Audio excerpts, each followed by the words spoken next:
नमस्कार दर्शक बंधु जय जगन्नाथ पुणी एक वीडियो को आपको स्वागत।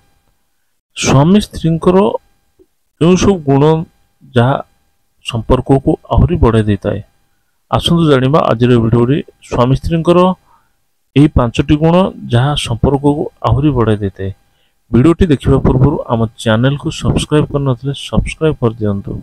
विवाहर अर्थ ହେଉଛି दुई जन परस्पर भल पाती एवं जीवन सारा एकाठी रहिबाकू निष्पत्ति नियंती। सेमाने परस्पर को प्रतिश्रुति दियंती जे सुख हेउ अवा दुख उभय उभयଙ୍କୁ सर्वदा समर्थन करिवे। जेतेबेले दुई जन नारी पुरुष विवाह करती केवल सेमाने नुहंती बरं सेमानक परिवार मध्य परस्पर सहित जड़ित होती। सेमाने परस्पर घर को जाती, परस्पर सहित पर्वपर्वाणी पालन करती एवं परस्पर सुख दुखरे अंशग्रहण करती।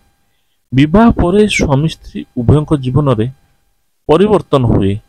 एवं सेमानक केवल निज विषय नुहे बरं परस्पर विषय मध्य चिंता करने पड़ो। सेमानकु परस्पर खुशीर जत्न नेबा पड़ो एवं परस्पर को समर्थन करने पड़ो।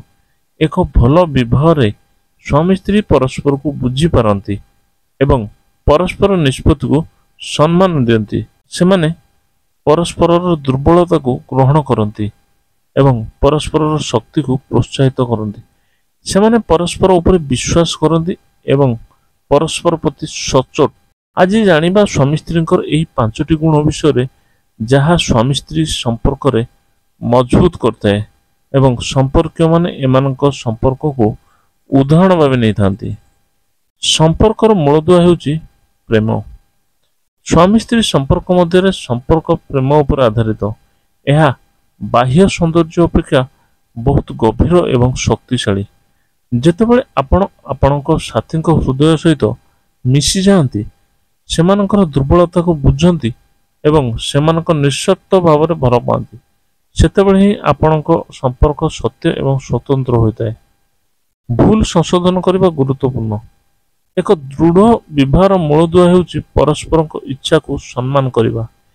प्रत्येक निष्पत्ति प्रत्येक पदक्षेप आपणक साथी को सांगरे नहीं संपर्क को आहरी गभीर करथाए।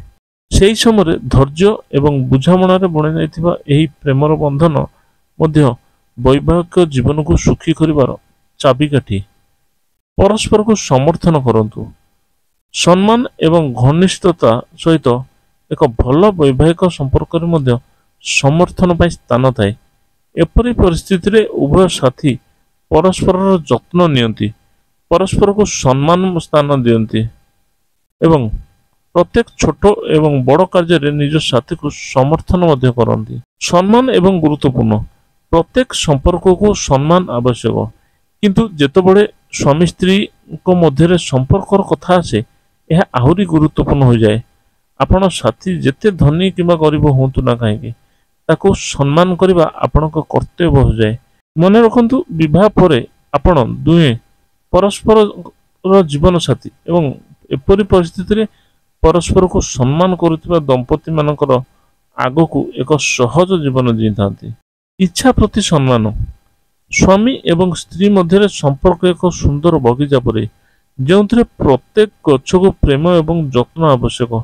तेणु यह संपर्क रे परस्पर इच्छा को बुझा एवं सम्मान करने बहुत गुरुत्वपूर्ण। जो माने कौनसी बड़ निष्पत्ति नेबा पूर्व निजर साथी मतामत नियंती से माने ही यह सुंदर बगीचा को पोषण करें। दर्शक बंधु वीडियोटी जदि भल लगिला तेबे लाइक शेयर कमेंट करंतु। आम चैनल को नुआ आसते सब्सक्राइब करिया भूलिबेनी। जय जगन्नाथ।